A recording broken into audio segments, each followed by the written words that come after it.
સ્મીમેર હોસ્પિટલમાં માનુની ફાઉન્ડેશન અને છોટા સા કદમ એનજીઓ દ્વારા બહેનોને સેનેટરી પેડ તેમજ નવજાત બાળકોને કપડાનું વિતરણ કરવામાં આવ્યું હતું। સુરતની સ્મીમેર હોસ્પિટલ કે જ્યાં અનેક દર્દીઓ સારવાર માટે આવતા હોય છે, ત્યારે આજે સ્મીમેર હોસ્પિટલમાં માનુની ફાઉન્ડેશન અને છોટા સા કદમ એનજીઓ દ્વારા બહેનોને સેનેટરી પેડ તેમજ નવજાત બાળકોને કપડાનું વિતરણ કરવામાં આવ્યું હતું।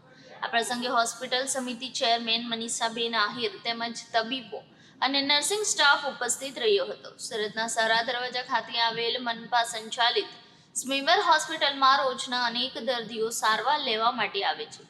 સ્મીમેર હોસ્પિટલમાં દર્દીઓના હિતાર્થે અનેક સેવાકીય પ્રવૃત્તિ પણ થાય છે।